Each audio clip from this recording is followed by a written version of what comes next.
been trying for 3 years to do this interview. The US government prevented me from doing it by spying on my text messages and leaking them to the New York Times.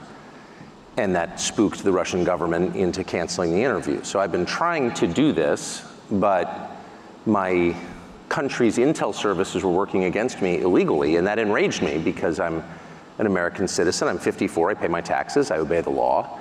And there was no expectation in the America that I grew up in that my government and its intel services, NSA and CIA, which were always outwardly focused on our foreign enemies, would be turned inward against American citizens. And I'm shocked by that, and I'm infuriated by that.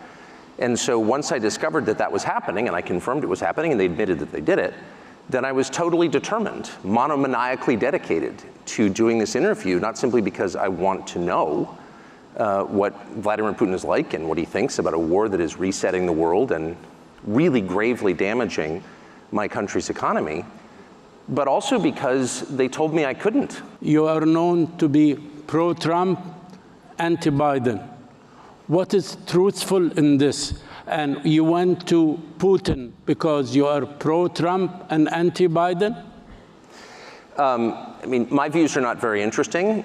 I'm not sure how I'd characterize them. They're changing as quickly as the world itself is changing. Trump played no role in this whatsoever. There's obviously an election in my country coming to fruition in November. I have no idea what's going to happen.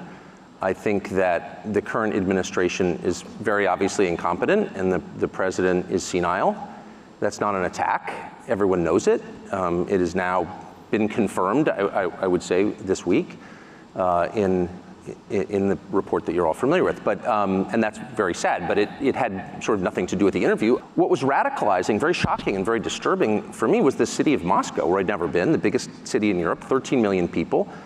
And it is so much nicer than any city in my country. I had no idea. It is so much cleaner and safer and prettier aesthetically. Its architecture, its food, its service, than any city in the United States that you have to, and this is non-ideological. How did that happen? How did that happen? And if you can't use your subway, for example, as many people are afraid to in New York City because it's too dangerous, you have to sort of wonder, like, isn't that the ultimate measure of leadership? And that's true, by the way, it's radicalizing for an American to go to Moscow, I didn't know that, I've learned it this week, to Singapore, to Tokyo, to Dubai and Abu Dhabi. Because these cities, no matter how we're told they're run and on what principles they're run, are wonderful places to live that don't have rampant inflation, where you're not going to get raped. Sir, excuse me. What is that? Excuse me.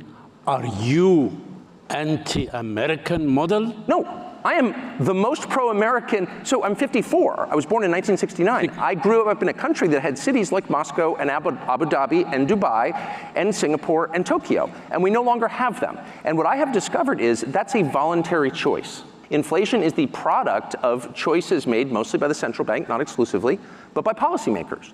Crime, same. You don't have to have crime. Why there is this anti-war and this very negative remarks about this interview from a lot of your colleagues and a lot of politicians in the world? One of the ways that I think I'm different is I don't like the internet, and I haven't seen any of the reaction, and I would imagine, you know, I'm not the most popular person among my colleagues in the United States. I wouldn't have dinner with them anyway, so it's no great loss. I can't imagine what their motives would be. I didn't go to Russia, of course, to promote Vladimir Putin. And if that was my purpose, I'd say so, because I'm not embarrassed. I went because I felt that most Americans, in whose name all of this is being done, don't really know what's happening, and they know nothing about the guy they're supposedly at war with, unofficially. And I just felt that my job, if I have a job in this world, is to bring information to people so they can decide. Mrs. Clinton, when she mentioned a phrase about you, I don't want to repeat it. Oh, you're not going to hurt my feelings, don't worry. Well, gentlemen, she called this gentleman, this honorable gentleman, that he is playing the role of a, you say it. I didn't see it. You didn't see it? She's a child, I don't listen to her. No. How's Libya doing? No. Okay.